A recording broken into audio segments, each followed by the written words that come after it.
O Senhor esteja convosco. Ele está no meio de nós. Proclamação do Evangelho de nosso Senhor Jesus Cristo, segundo São Marcos.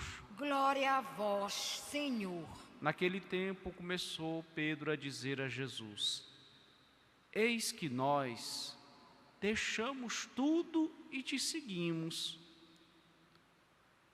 Respondeu Jesus: em verdade vos digo, quem tiver deixado casa, irmãos, irmãs, mãe, pai, filhos, campos, por causa de mim e do Evangelho, receberá 100 vezes mais agora, durante esta vida, casa, irmãos, irmãs, mães, filhos e campos, com perseguições. E no mundo futuro, a vida eterna. Muitos que agora são os primeiros serão os últimos, e muitos que agora são os últimos serão os primeiros. Palavra da salvação. Glória a vós, Senhor. Pelo Evangelho anunciado, sejam os nossos pecados cancelados. Amém. Caríssimos irmãos, caríssimas irmãs, antes de tudo, o nosso boas-vindas a todos e a cada um de vós que estáis hoje aqui, na Basílica Santuário e Paróquia de Nossa Senhora de Nazaré, do Desterro. E, de modo particular, nós queremos acolher os irmãos que nos acompanham pela Rede Nazaré de televisão, pela rádio web Basílica de Nazaré e pelo Facebook da Basílica de Nazaré. Sejam todos bem-vindos ao Santuário da Rainha da Amazônia, Domus Dei et Porta Coeli, Casa de Deus e Porta do Céu. Caríssimos, hoje, terça-feira da 8ª semana do Tempo Comum, tempo que a gente sai em missão com Jesus, Jesus sai em missão e a igreja vai em missão com Jesus. E hoje, a Escritura, as leituras de hoje nos trazem esta pergunta de Pedro no Evangelho: e nós? Ontem nós ouvimos o trecho anterior, no qual o jovem rico, quando ele pergunta a Jesus o que ele precisa fazer para ser salvo, Jesus responde que ele venha e siga-o, que venda tudo e distribua aos pobres, e que ele venha e siga-o, que ele siga Jesus. A reação do jovem é uma reação triste. Ele ficou triste porque ele tinha que deixar as riquezas dele, e ele era apegado a essas riquezas e não as quis deixar. E diante disso, Pedro coloca o questionamento de hoje para Jesus: e nós, que deixamos tudo? Que ganharemos por te seguir?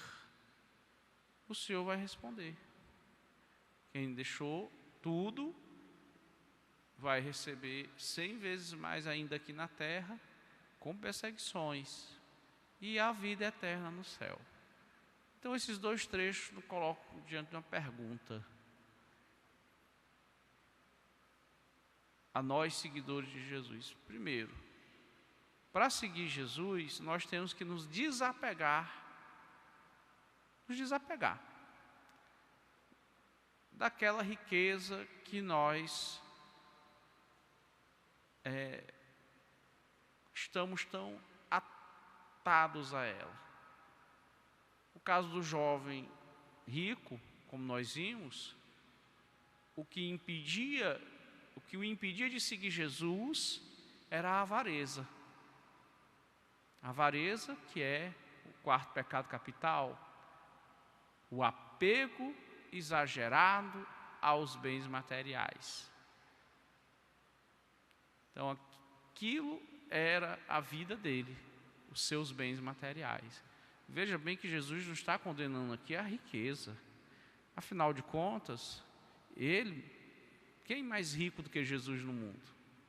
Hã? Quem? Ninguém tem mais. Porque ele é dono de tudo. De fato. Não é um dono transitório. E não é um dono que precisa se desfazer ou vender suas coisas. Tudo é dele. Porque tudo é do Pai. O que Jesus condena aqui é o apego exagerado. A ambição, a ganância, que leva o homem a perder todo o freio moral e ético. Mas não existe apenas a avareza a nos ocupar, o apego exagerado aos bens materiais. Outros têm apego a si mesmo, soberba, egoísmo. Eu, sempre eu. Já outros colocam a sua vida na satisfação dos desejos carnais, custe o que custar. Custe o que custar e doa quem doer. Então outros colocam a sua vida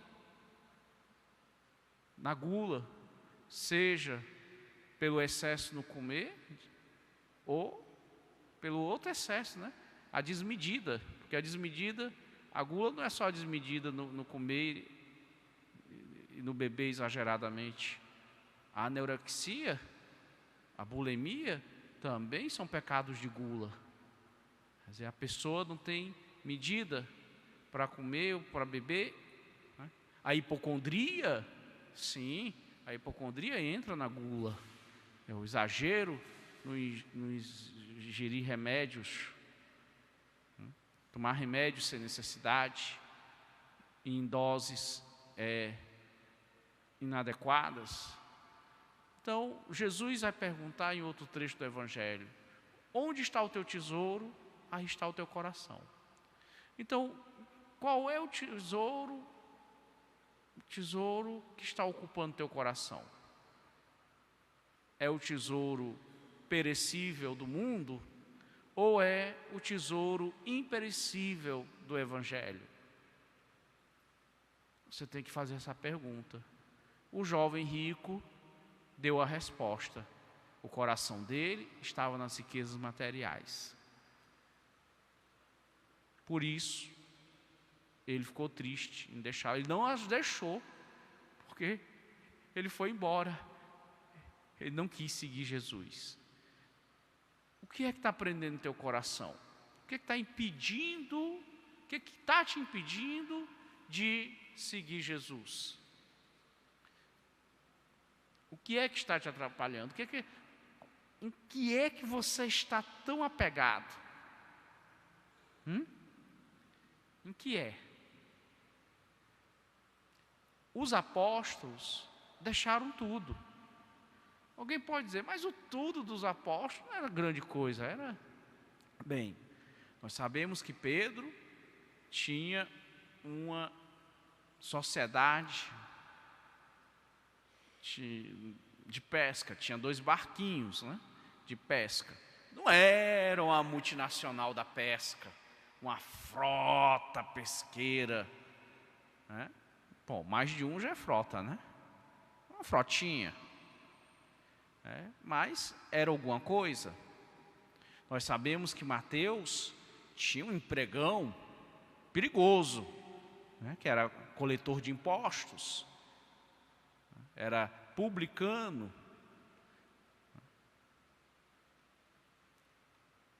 ganhava muito bem e deixou. Você pensa uma coisa dessa? Já pensou? Mateus chegando para o pai e para a mãe dele, diz: olha, é o seguinte, eu estou deixando a coletoria de impostos porque eu vou seguir Jesus. O pai e a mãe dele: você está doido? Como é que vai fazer uma coisa dessa? Largar um empregão desse? largou. Então, Jesus vai responder a Pedro: vocês vão ter 100 vezes mais aqui na terra. Pais, mães, irmãos, irmãs, com perseguições. Aí alguém vai dizer: mas Jesus, assim, Jesus, por favor, perseguições. Não, o que é isso? É porque Jesus quer nos recordar o seguinte, minha gente. Porque Jesus não ilude, Jesus não engana ninguém. Ele oferece a cruz, que é o caminho para o céu, é a escada para o céu. Mas a cruz é a cruz. Não é fácil. Porque aqui nós temos que colocar uma coisa na nossa cabeça. Nós estamos no lugar das imperfeições. Aliás, na imitação de Cristo,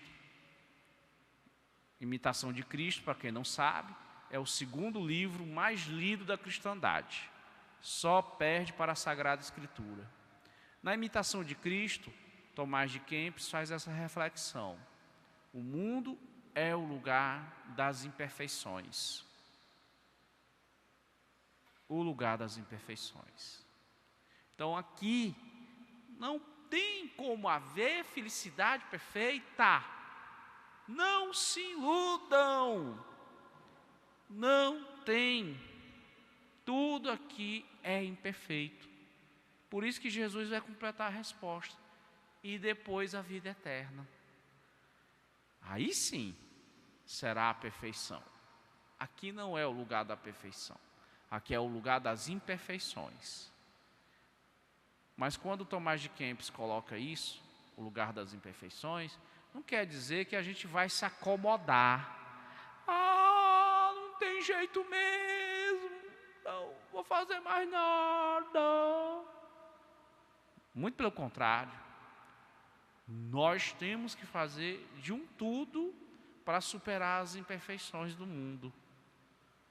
E Jesus vai querer receber o mundo das nossas mãos o mais perfeito possível. E de fato, se você olhar à luz da história, nós veremos que o mundo melhorou muito desde a encarnação de nosso Senhor Jesus Cristo, desde que Jesus lançou a igreja em missão. Que a igreja, ela leva o evangelho, e o evangelho é a boa nova que dá esperança de nós superarmos essas imperfeições do mundo. E nós cristãos, e o mundo não reconhece isso, viu? O mundo não reconhece isso. Está vendo? Já é uma perseguição. O mundo não reconhece isso. Nós cristãos, aonde nós chegamos, nós levamos o conforto da palavra de Deus. E não só o conforto espiritual, mas também o material. Nós aliviamos, nós socorremos as necessidades materiais, nós buscamos soluções, nós levamos remédios, ensinamentos, nós levamos a civilização do amor. O mundo não reconhece isso. Você tira aqui pelo Brasil. Ainda hoje, no Brasil, a igreja é o grande socorro. O grande socorro é a igreja. Ainda hoje, só para vocês terem uma ideia, só de hospitais tipo Santa Casa, nós temos 464. 464 Santa Casas. Isso mesmo. Não tem um plano de saúde particular que tenha 464 hospitais. A igreja mantém, só do tipo Santa Casa, 464. A igreja foi, por muito tempo, o Ministério da Educação no Brasil, o Ministério da Saúde, o Ministério da Assistência Social. Se nós fôssemos cobrar ao governo o que ele nos deve, nesse campo, o maior credor do governo brasileiro seria a igreja. E o que eles fazem? Leis que exigem que as nossas creches tenham um padrão sueco. Você vai numa creche pública, você encontra um pardieiro. E chega o fiscal na creche da igreja, nossa, tem que botar isso. Aí lá vai você correr atrás de recurso para poder satisfazer a exigência. Olha só, logo quem exige, quem fornece um serviço tão ruim. Isso é só um exemplo. Gente, se hoje nós igreja,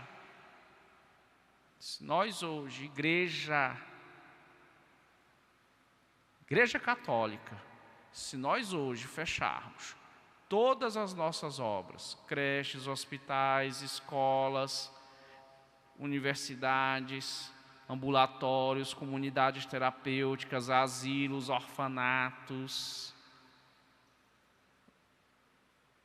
Vocês sabem o que o governo brasileiro vai ter em mãos? O governo brasileiro vai ter em mãos não uma crise social, mas sim um colapso social. Isso mesmo, se nós fecharmos tudo por 15 dias, vai ser 10 vezes pior do que uma greve de caminhoneiros. Isso mesmo. E nós fazemos tudo isso, muito menos recursos, e sai muito mais eficiente. Por quê? Porque nós nos dedicamos, como Jesus pediu aos apóstolos, e pede a cada cristão, que nós nos dediquemos, que nós não nos preocupemos com o retorno, porque o retorno é certo. Jesus já garantiu, minha gente, aqui na terra, 100 vezes mais, com perseguições, é claro, porque aqui é o lugar das imperfeições, e na vida eterna, e depois a vida eterna. Você quer melhor? Você quer garantia melhor do que isso? Depois você fica aí se descabelando, porque não tem isso, não tem aquilo. Filho, você tem a garantia de Jesus. Quer mais? Então, se desapegue dessa sua falta de fé e deposite a sua fé em Jesus Cristo, porque Ele já nos garantiu, aqui na terra, 100 vezes mais, e depois a vida eterna. Vamos tomar posse dessa bênção. Louvado seja nosso Senhor Jesus Cristo. Para sempre seja louvado.